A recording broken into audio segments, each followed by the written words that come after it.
think someone without an education like you can teach? Idiocy is contagious, so stay away from me. I was tutoring my niece when my sister-in-law Tiffany started yelling at me. Why do you even associate with such people? You'll end up just as uneducated and foolish if you're not careful. I was treated like a germ, less than human, and I reached my breaking point. Enough is enough. Do you have any idea who you have to thank for our comfortable life? It's Katie, doing all the chores around here. At this, Tiffany exploded in anger.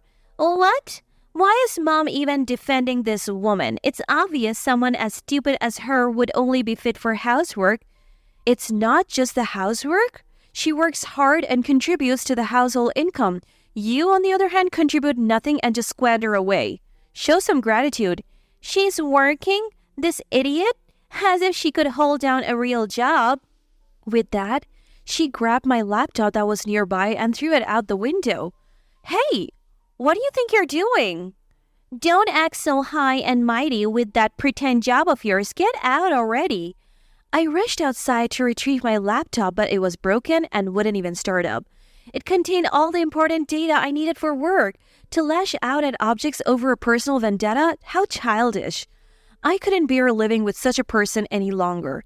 I had endured for the sake of maintaining peace with my husband and mother-in-law, but I had reached my limit. I left a note and returned to my parents' house. My name is Katie and I'm 29 years old. I married Joseph last year. Initially, we planned to live together in an apartment close to our workplaces. However, Joseph was worried about his mother, Jessica, who had injured her knee. Jessica's knee pain, likely from years of standing jobs, was so severe that she needed breaks even for short walks. Her daily life was becoming increasingly difficult, so we decided to move in with Joseph's family. Jessica was delighted when we offered to live with her. Katie's moving in too? That's wonderful. Jessica is a gentle person and always treated me kindly. However, there is one issue that bothers me. It was the presence of my sister-in-law, Tiffany. Tiffany judges people based on their education and is discriminatory. The first time we met at a family dinner, her attitude changed completely when she learned about my educational background. Katie didn't go to college? Unbelievable. I wonder why Joseph chose someone like her. Hey, Tiffany, cut it out. Why should I? I graduated from a prestigious private university and Joseph went to a national one. We are both from educated, well-bred circles. Why would you marry someone with such low education? Tiffany, that's enough. I'm sorry for my daughter's rude remarks. Jessica apologized, but I was too shocked to say anything. My mother looked down embarrassed. I was raised by a single mother. My father died in a traffic accident when I was young, and my mother worked tirelessly to raise me. However, her job, lacking formal qualifications, were low-paying and life was hard. That's why I gave up on going to college. I considered scholarships, but the thought of repayment meant that even with extra income, our life wouldn't be much easier, so I decided to find work myself. Fortunately, I was hired as an office worker at an accounting firm where I began my job. The director, Daniel, was very kind and even suggested to me a college non-graduate. Why don't you try obtaining a certification? If you're willing, I'll support you, he said. His words delighted me and I immediately responded. Obtaining a certification would mean a raise in my salary and I could alleviate my mother's hardships. So I studied diligently and earned my accountant's certification. My husband was aware of my struggles, so he explained them to Tiffany, but she remained cold and dismissive. I hope the child you bring into this world isn't as foolish as you are. Her words filled me with shock and anger. Why must I be demeaned so much for my educational background? But causing a scene could jeopardize my marriage, so I stayed silent and hung my head in response to Tiffany's constant belittling. Hey, Katie, isn't the meal ready yet? Such inefficiency must be due to your stupidity. I'm sorry. How does it feel not to have gone to college? Isn't it embarrassing when everyone else goes? Poor thing, your parents must be embarrassed too. Tiffany would say these things with a nasty smile, even making pointed remarks to her niece Megan in my presence. Megan, don't end up like her, okay? You need to attend a good university. Let's start by getting into a prestigious middle school. Okay. Megan was a quiet child, always hiding behind Tiffany. Tiffany was determined to get Megan into a good school, focusing on the famous private middle school, where she worked part-time as an instructor, choosing not to obtain her teaching certification because she didn't want to do anything other than teach. Stupid people are meant to be ridiculed all their lives. You don't want that, do you, Megan? So make sure to get into a good school. Tiffany would say this deliberately in front of me, making me clench my fists in frustration. Yet I held back my retort considering my husband and Jessica and not wanting to cause them any trouble. I used to see Tiffany only on Thanksgiving or Christmas, and I could manage that much without any problems. I thought that, however, the situation escalated when Tiffany unexpectedly decided to move back into my husband's family home with her daughter Megan announcing, "Mom, I got divorced. Starting today, we're living here." What? Divorce? Why all of a sudden? I was so mad at my husband. He only agreed to pay $60 in alimony, which is just unbearable. It's easier to move back home. No need to worry about living expenses. Tiffany made herself comfortable on the couch, leaving me and Jessica in shock. "Katie, make sure to dry the laundry by tomorrow. Oh, and that skirt needs dry cleaning." Tiffany began treating me as if I were her servant. "Could you possibly handle the dry cleaning yourself?" "What? You can't even manage this simple task with your low education? You hardly earn anything, so at least do this much. Truly useless." In this manner, Tiffany continued to do no housework and dumped all her chores on me. It would be one thing if it was just extra homework. However, Tiffany began to engage in clear acts of harassment. I noticed that the laundry had what seemed to be deliberately placed stains from a permanent marker. The stains were stubborn, and despite my desperate efforts to scrub and wash them out, they wouldn't budge. As Tiffany sighed over the stained clothes, she taunted, Can't even do housework. I guess people with low education really are worthless. They're useless at everything." Day by day, the stress from Tiffany's attitude piled up until I finally confided in my husband. "I am already balancing work and household chores, but her deliberate messes only add to my load. It's becoming too much." I understand. I'm sorry. You're dealing with this. I'll talk to her, he assured me. Despite his tiredness from work, he listened to my complaints and immediately went to address Tiffany. His kindness lifted my spirits slightly. However, the next day, Tiffany's verbal abuse worsened. "Oh, just because Joseph defended you doesn't mean you should get too comfortable. Do you think you're some princess now? It's disgusting." "I never thought of myself as a princess," I replied meekly. "You think if you cry, everyone will side with you? Grow up and stop flirting with men for favors." Her words were humiliating. I had never relied on my husband or any man in that way. I couldn't understand why Tiffany would say such things, filling me with rage. If being defended by my husband meant being accused of using my gender, then I would no longer rely on him.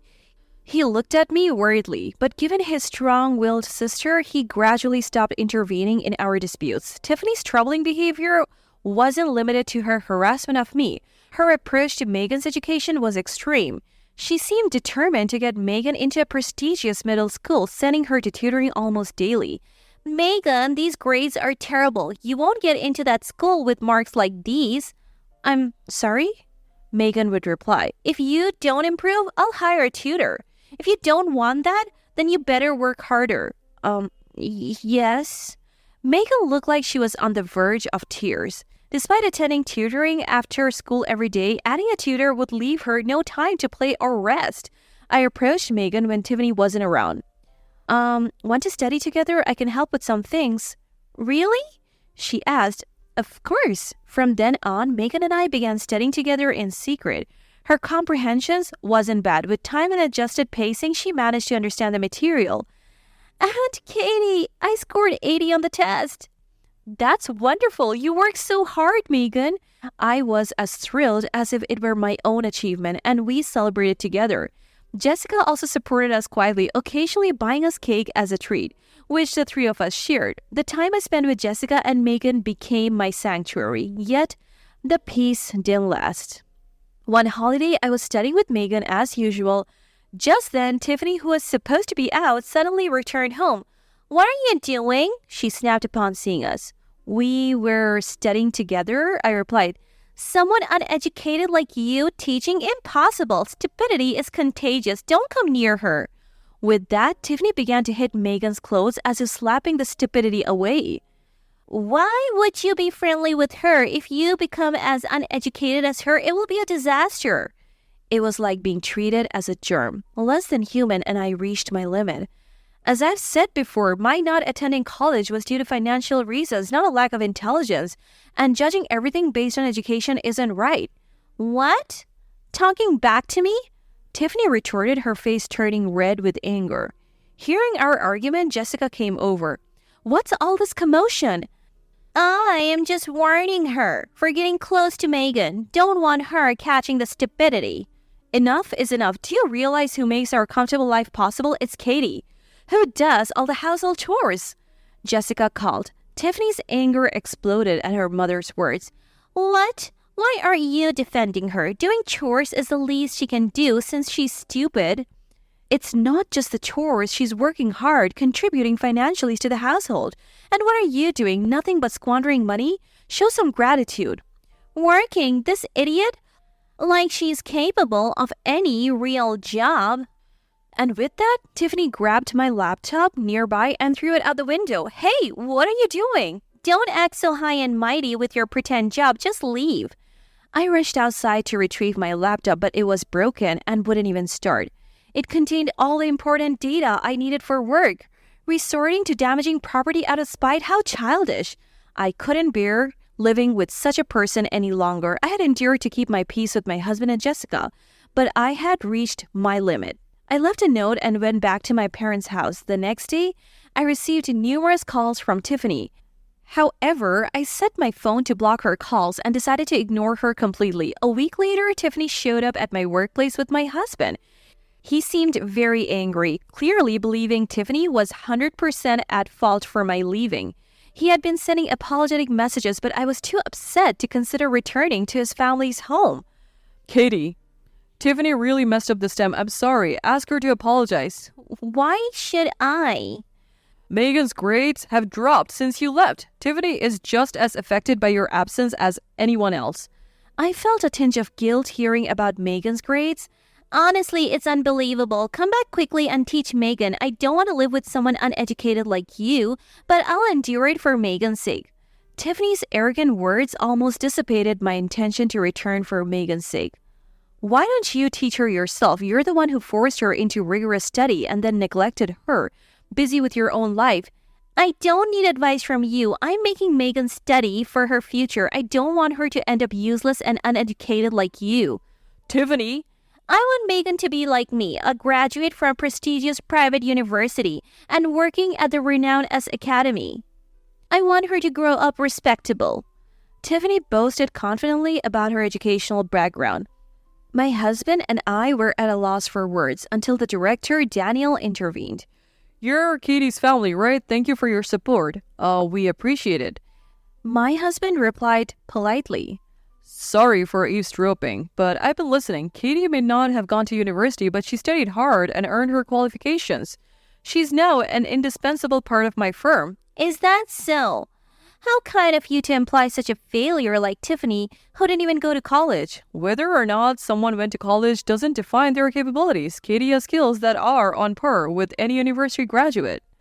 Tiffany frowned, clearly displeased with Daniel's praise of me. That can be right. Society values educational background. It's a fact that people with good education are more capable. Daniel sighed in frustration at Tiffany's obstinance. You mentioned working at S Academy, and your name is Tiffany, right? Yes, what about it? I see. You seem to be even worse than what I've heard. What are you talking about? Are you spreading rumors about me? No, I haven't heard anything from Katie. It's the principal and teachers at S Academy you work for who told me. The principal? Why? I'm like this. With that, the director took out a business card revealing his title as the chairman of S Academy. The chairman?